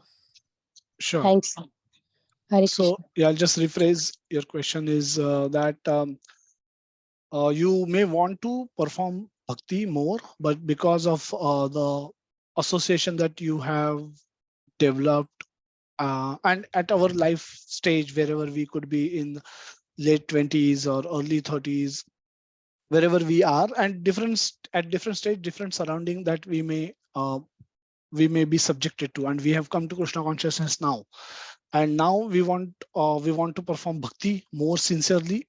But because of the association that we have, it becomes there could be there could be frictions that we may experience. Is that okay? And answer on that line. And how do Hanji. we deal with this? Yes, Okay, yes, okay. yes, Prabhuji. Yes, thanks, Mataji, for the nice question. Uh, so you're right that we've not been fortunate enough to come to bhakti right from the age or early age, or our parents. We see devotee children. They right from birth. They are devotees. They are performing Ekadashi Vrata right from the womb of their mothers, and when they come out, they are devotees. They just dance in kirtans. They just chant Hare Krishna. They're very natural, and they could be devotee souls who might not have had opportunity to perfect their life in the previous birth, are continuing from where they left. So whatever is their condition, we are probably not that fortunate. We come to bhakti at late stage, and by now we have our own share of anarthas, our own share of attachments, which we are struggling to give up very immediately, instantly. Plus we have people around us, surrounded by people who are not for practicing bhakti, who are not encouraging our practice of bhakti. So how do we deal with this kind of a situation now? uh, One has to, again, when one has to start with the Shraddha, and we'll discuss this in our next session in more detail, that with some basic faith, we have to approach bhakti. We have approached bhakti and we have started practicing bhakti principles because we found it logical.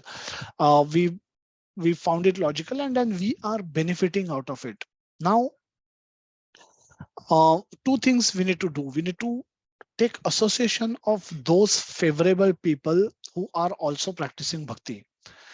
We need to take digital association, physical association, and in some way, no matter which form, shape it is available, we should take association of those who whom we feel inspiring, from whom we get inspiration, that whom we feel that yes, we should develop. We should chant like that person.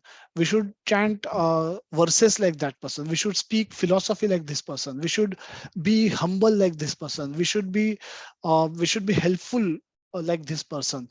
Now these are all characteristics that we can find in devotees around us, all around us, and we should associate with those devotees to acquire those qualities from them. We may not have them, but by associating with them, we can learn these qualities from them. And then similarly, when we associate with them, there are so many devotees performing so many nice sevas in different ways, and by associating with those devotees, we get inclination to learn those things as well ourselves. By associating with a person who has learned lots of verses, we by discussing frequently with them the verses, we ourselves will get a inclination to become strong in verses, to learn the technique of remembering verses, or know a lot of verses and their meanings and their practical applications, which we can use in our discussions, or so on and so forth. Somebody could be very good in cooking bhoga, very nice bhoga for Lord offering. We may associate with them to learn those things from them. Somebody might be very expert in making dresses for the Lord. We may associate with those devotees to learn those things from them. And that's how we whatever we are inclined to, we try to serve Lord using those skills and talents. Thereby, we progress towards Krishna. Now, there will be people who will be around us who will not be appreciative of this, and there, we will have to deal with them differently. Now, if they happen to be very close family members, you will deal with them slightly differently. Then you will deal with them as outsiders, the distant relatives, because the close family members, you'll see their faces every day. You'll have to be at times diplomatic, at times tactical, at times strategic. Um, the best way is to, since all of us are, all of us are adults, all of us are almost independent. If we are close to 30s in age, we should be able to explain our way of life our way, the way of life that we are, that is inspiring us. If we are in that stage of our life, then we should be able to take a position in life that this is path, or this is the path of life which is inspiring me. The teachings of Bhagavad Gita, I want to live life according to the instructions of Bhagavad Gita. I find it inspiring. Now, others, and for that to happen, I need to modify my lifestyle, and I'm prepared to do that. I For that, I may have, all of us might have had eaten onion garlic in all our life, but when we come to Krishna consciousness, we willingly give up onion garlic, because now we want to eat for the pleasure of Krishna. We want to eat that food that is offered to Krishna. We want our eating to also become bhakti, a way of bhakti, a way of devotional service. And when we eat prasad, we remember Krishna. Our bhakti is not physical process of offering agarbatti or offering lamb to Krishna, or standing in front of Krishna at deity, or send God deity and offering agarbatti. That is not bhakti.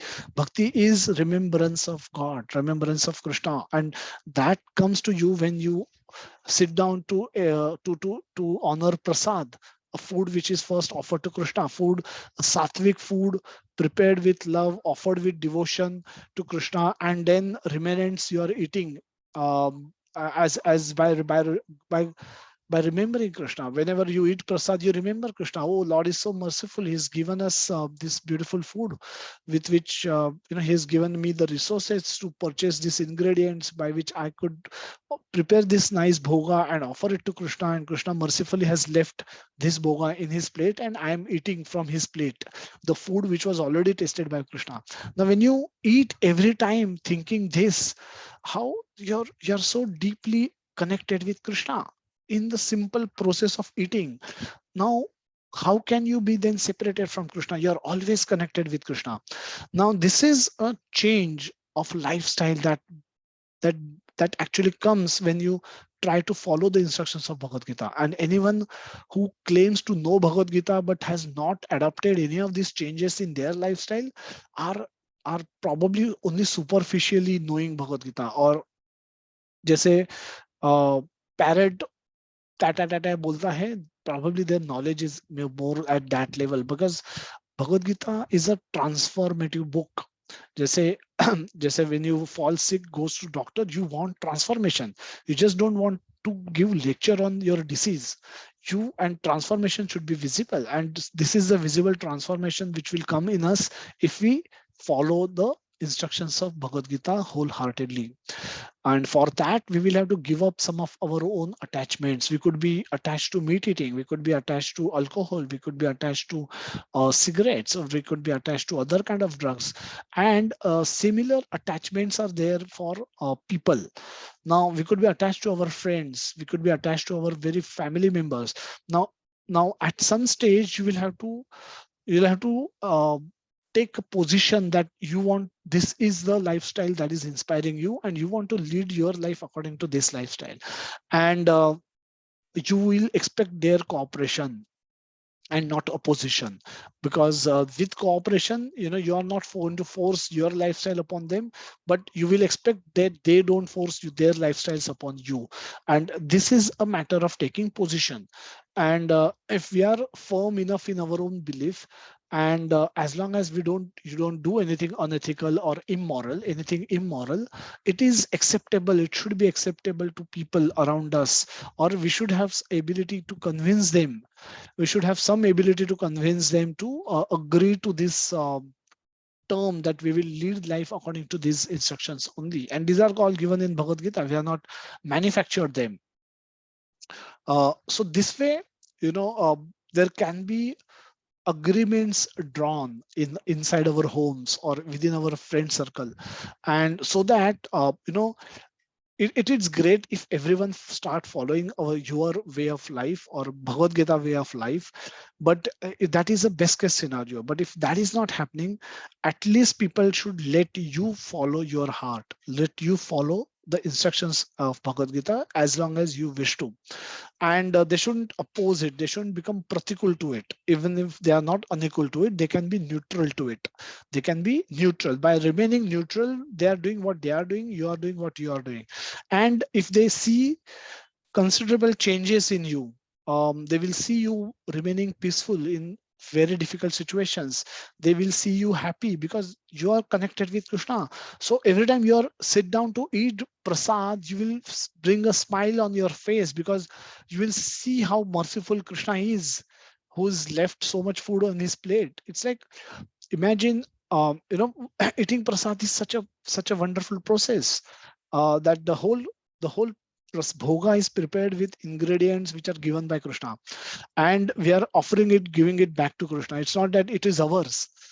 It is Krishna's, and we are just giving it back to Krishna, and Krishna mercifully leaves everything in the plate so that we can honor it. And so you remember Krishna, you remember his form, his gunas, his qualities, and his pastimes, his leelas. And the moment you remember Krishna and anything associated connected with Krishna, brings smile in your face. So you're as long as you remember Krishna whole day, you will always be happy. And then seeing you happy, people may come and ask you that what is the secret of your happiness, and that time you can tell them that you are happy because you are living life according to the Bhagavad Gita instructions, and that time they might be inspired to adopt your way of life as well. And that way you can become instrumental in they coming to Krishna consciousness as well. So again, this is like long answer, but one has to see and act according to the situation in everyone's life, and it will be different for everyone. But this is more of a general principle that we can say that if there could be a best case scenario and worst case scenario. If everything is very pratikul for bhakti, then you can actually do bhakti by concealing that you are a devotee, but you can actually perform bhakti secretly. But as long as you don't reach that state, that should not be the first option, that should be the last option. When nothing is available, then you try and perform bhakti in a very secretive way. Just like devotees went to Russia, they were not allowed to preach in open, so they were preaching in one-to-one conversation inside homes by dark, by actually secretive, going underground and then teaching Bhagavad Gita to people. That is how they took scriptures to Russia, and then they taught many devotees. That's how uh, the movement spreaded in Russia. It was all done secretively because openly preaching was not permitted. Devotees were put into jail. They were some people even left their bodies inside the jail. So they suffered a lot in their efforts to preach Bhagavad Gita message in Russia. But when that was not available, they found other ways, and that is successful. Today, Russian community is the fastest growing community, devotee community in the world, apart from India, of course. But this is how uh, we will have to deal with this issue. And but yes, I'm happy to discuss it offline with specific details of every case. Okay, Mataji?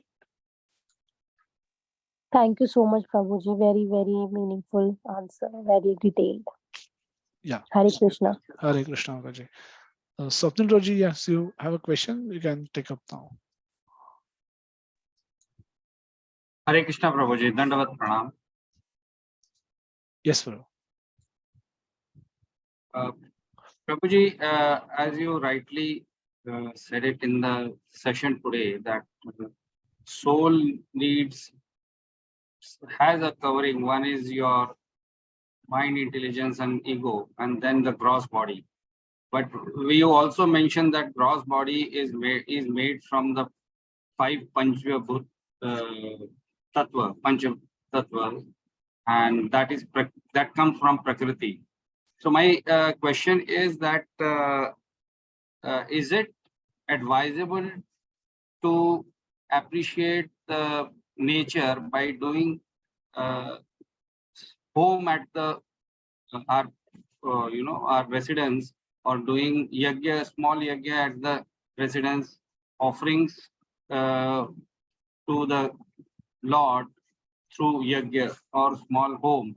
Is it advisable to do that And this is the way in previously the sages and the saints were offering to the god through fire, god of fire also.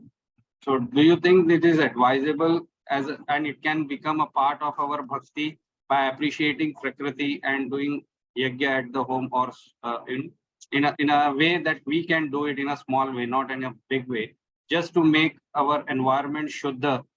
That is my question, Prabhuji. Hare Krishna. Hare Krishna.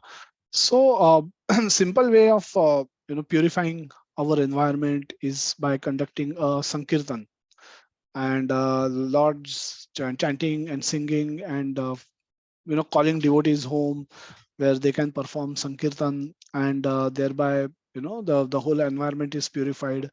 Uh, uh, so and so that way, you can just call devotees home, they can perform sankirtan, you can feed them with prasad, and that way this is so the yajna that is prescribed for current age is sankirtan yajna. And the Nam Sankirtan, if that can be performed in your home, and it can be done by yourself also, but you can call some devotees and do that, arrange for some prasad to feed them, and that is the best possible way in which you can purify a place. But yes, many devotees also perform yajna ceremonies. It's advisable, not advisable. It is very difficult to say, because as long as you get proper brahmanas who are practicing devotees themselves, because everything is Krishna. Krishna says the fire is the nearest manifestation of Lord Vishnu. Fire is mukha of Vishnu, of mouth of Lord Vishnu. So is the closest available a form of Vishnu that is available to us. So everything is Vishnu's. The bricks are with Vishnu. Cement is of Vishnu.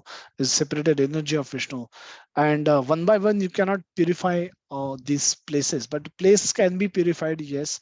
But best way to purify, I'll recommend, is a Sankirtan Yajna, simply by calling devotees home, feeding them with prasad, they performing sankirtan, and you regularly doing sankirtan at home. That way the place can be purified, and more important than place is our heart can be purified, because our homes are made up of our homes are made up by bricks and cements, and the five elements, but our heart is more important to be cleaned, and that can definitely be purified by a Nam Sankirtan Yajna.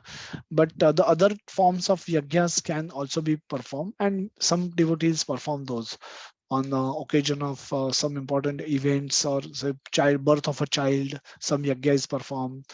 Post marriage, some yajnas are performed. So we see some devotees performing yajnas, but that's not very common. Sankirtan yajna is very common, and it can be performed by anybody and everybody, and it should be performed.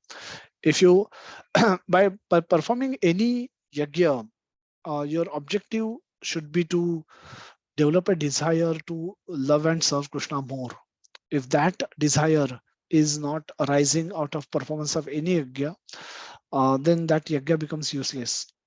So your desire to hear about Krishna should increase after performance of yajna. Your love for Krishna should increase. Your devotion to Krishna should increase. Your desire to chant should increase after that yajna. If that yajna is not fulfilling this purpose, then that's a shrama evahi kevalam. That's a just useless labor. So that's so, and because the samagri is not pure, brahmanas are not pure, host who is hosting is also not pure, and the places which where we live are also not pure. Everything is impure. So when everything impure comes together, how much purity we can expect? But Krishna's name is pure. Even if it is uttered by the dog eater, they say that even if a dog eater is uttering Krishna's name, he should be considered pure, because it cannot be uttered by anyone. So as long as you bring Krishna is a purifying agent, the purifying agent is Krishna. And the moment we connect with Krishna through name, by chanting his name, glorifying him, then that is the purification process that is sufficient for this age.